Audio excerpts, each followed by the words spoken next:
This video is for lesson 27-1, Circles on the Coordinate Plane.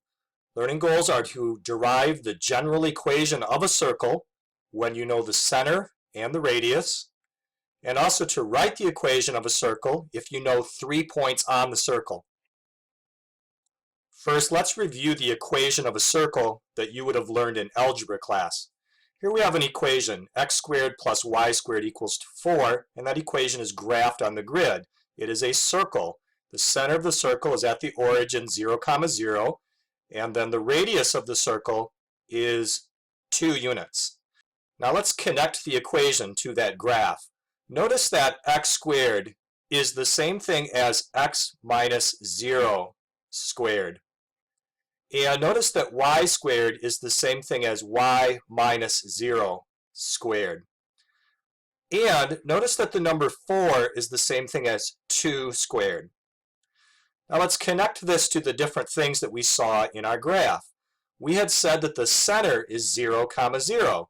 Notice that here is a 0 and here is a 0. So it looks like these two numbers represent the center of the circle on the graph. And we had said that the distance from the center out to the circle, the radius, was 2 units.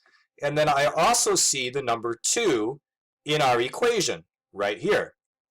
So there definitely seems to be a connection between an equation in this form and the circle graph.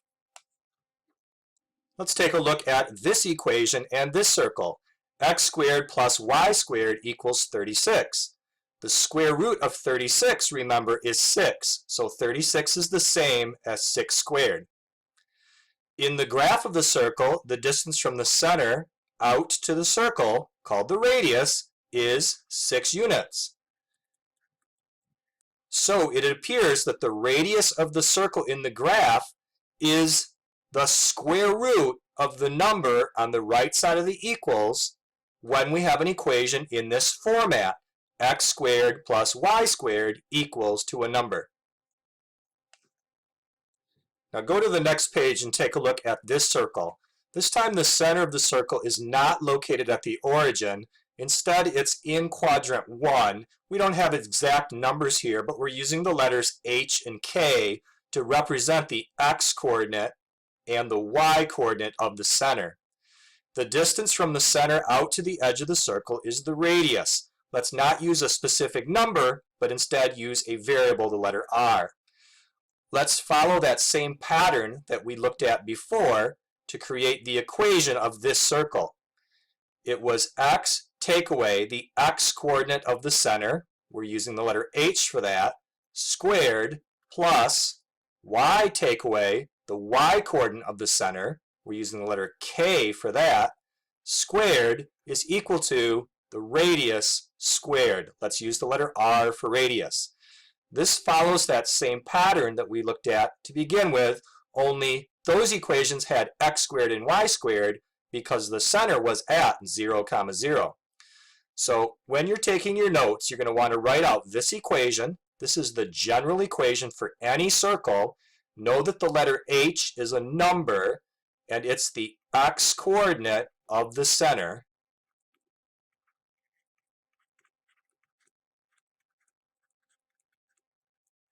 Know that the letter k is an actual number. It's the y coordinate of the center.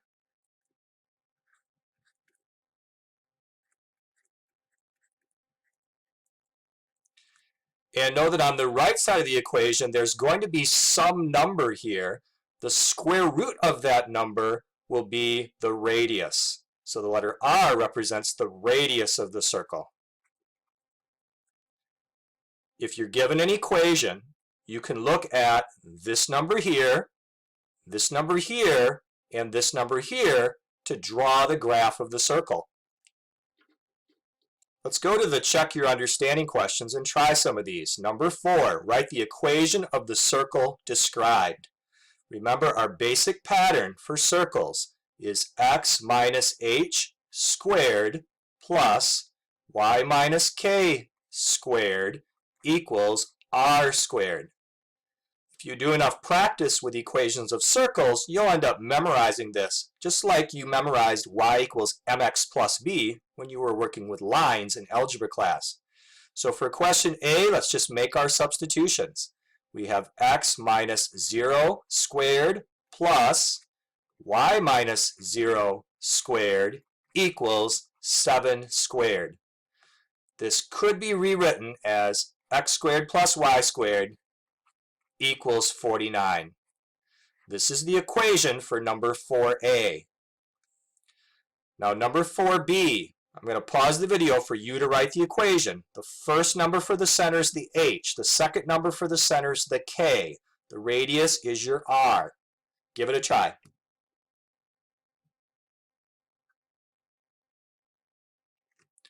Okay, here's the answer for part B. It is x minus 0 squared plus y minus 2 squared equals 10 squared. This can be rewritten as x squared plus y minus 2 squared equals 100. Next, try question C. I'll pause the video for you to work on that. And here's the answer for C. It is x minus 9 squared plus y minus negative 4 squared equals the square root of 15 squared. This can be rewritten as x minus 9 squared plus y plus 4 squared equals 15. Notice I have a plus sign in here because this is minus a negative side by side. Notice that on the right I have 15 because the square root of 15 squared is 15. Now question 5 is the reverse process. This time we're given the equation and we're asked to find the center and the radius. To do this, you just need to pick out the appropriate numbers. This number here was the h. The number after the subtraction sign is the h.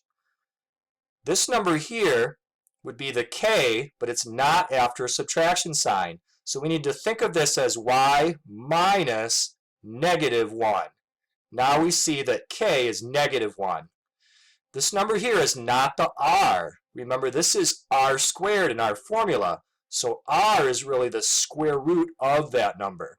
So for number 5a, the center of our circle is at the point 2, negative 1. The radius of the circle is 3 units because the square root of 9 is 3. We're finding the center, which is an ordered pair, and we're finding the radius, which is a number. Please try question B. I'll pause the video for you. Okay, here's the answer. This is x plus 3, but our general form that we're basing everything off of has subtraction signs inside those parentheses. So we need to think of this as x minus negative 3. Now we can see that the letter h is the negative 3. Now over here, y squared, that doesn't have the parentheses that we're used to, where we have y minus k. So what does that tell us that k is equal to? K is 0. And then this number right here, this is not the r, this is the r squared. And so r is going to be the square root of 10. Let's write the answer right here on the screen. Our center is negative 3, 0, and the radius is the square root of 10. The two most important things to know about the shape called a circle is where is its center and what is its radius. From an equation, we're able to identify both of these pieces of information. The other learning goal in this section was to be able to make the equation of a circle when you're given 3 points on the circle. So skip to number 9. Notice that we're not told where the center of the circle is, and we're not even told the radius of the circle. And those are the two things you need to know to make its equation. So let's first draw this to get an idea of what the circle looks like. One dot is at negative 4, negative 1. 1, 2, 3, 4, and down 1. There's point A. Another dot is 6, negative 1. 1, 2, 3, 4, 5, 6, negative 1. There's point B. And then another dot is at 6, 5. So right 6 and then up 5. 1, 2, 3, 4, 5. There's point C. we need to draw a circle that goes through these 3 dots. Now I'm going to sketch this. It's not going to be perfect, but I think that the circle would need to look something like this in order to be able to go through those 3 dots. What do you think about that in green? The center of that circle is somewhere in this area of the grid, and the radius of the circle would be the distance from the center out to the edge of the circle. So just by making this sketch, we're probably not going to be accurate enough to get the exact center and exact radius. We need to use algebra to do this. Here's the technique. Graph the points. We did that. Second step, draw chords AB and BC. So I'm going to connect A to B and connect B to C. Third step, graph the perpendicular bisectors of the chords. Perpendicular bisector will run through the midpoint of the chord. So the middle from A to B is right here, and the perpendicular bisector will be a vertical line crossing that purple chord right there at a 90-degree angle. Now the perpendicular bisector of CB will cross its midpoint. I think its midpoint is right there, and it will be a horizontal line crossing this purple colored chord at a 90-degree angle. I notice already that the dot that I thought was the center of the circle is right where those 2 blue lines cross. What that's telling me is I made a very good sketch of a circle. I don't think that I could always do that perfectly. The spot where those 2 lines cross is the center of the circle. So what are the coordinates of that center point?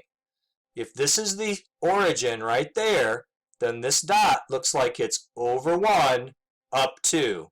The center of our circle is 1, 2. Notice that the technique was to connect the dots together with chords, and then to make the perpendicular bisectors of those chords. The spot where the perpendicular bisectors cross is the center of the circle.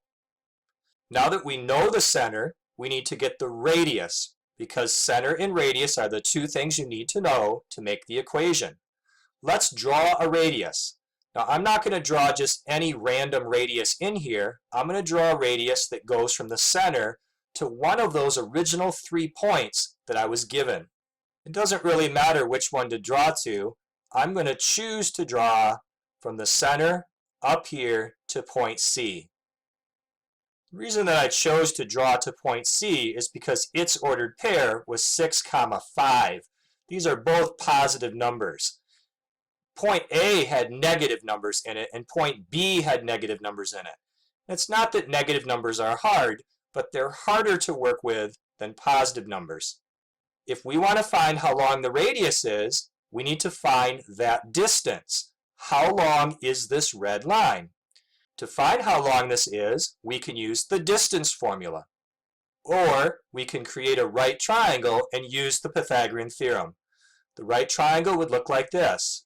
Drop straight down below C and draw sideways from the center. Do you see this red right triangle on the screen? Across the bottom is 5 units long. Vertically, it's 3 units. The 3 is the lowercase a in the Pythagorean theorem, and the 5 is the lowercase b in the Pythagorean theorem.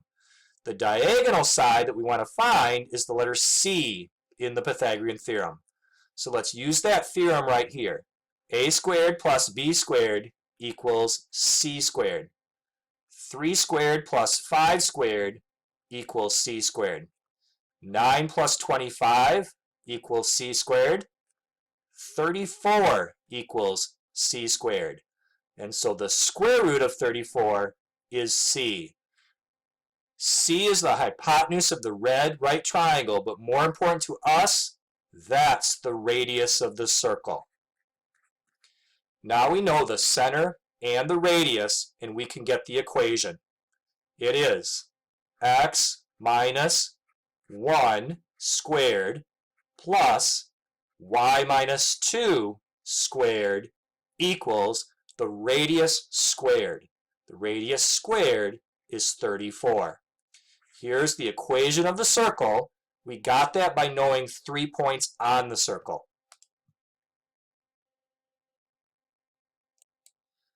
Let's try just one more before we stop. Let's skip to the check your understanding and look at number 11, question A. Write the equation if we know the center of the circle and we know a point on the circle. This is going to be faster than the one we just did because we already know the h and the k. What we don't know is the radius. But think about what's given to us. If we know the center and we know a point on the circle, if we connect the center to that point, that's the radius. So to find how long that is, we need to find the distance between these two dots. We could draw a graph of this to make the right triangle and use the Pythagorean theorem, or use the distance formula. Let's use the distance formula this time. It involves a square root. Then you're going to subtract the x-coordinates. You're going to take the 3 and the 0 and subtract them. That's like finding the answer for the lowercase a in the Pythagorean theorem. Now let's subtract the y-coordinates, the 6 and the -2. That's like finding the lowercase b in the Pythagorean theorem. Let's work this out. 3 minus 0 is 3, and 3 squared is 9. 6 minus -2 is 8, and 8 squared is 64. 9 plus 64 is 73. And so the distance from the center out to the edge of the circle is the square root of 73. That's the radius. Now we have enough information to write our equation. X takeaway, is it the 3 or the 6? 3 squared plus y takeaway, what goes here? The 6 squared equals, and what goes here? We put the radius squared. If the radius is the square root of 73, then we put 73 here. Here's our equation for number 11a. We knew the center to begin with, and we used the distance formula to find the radius.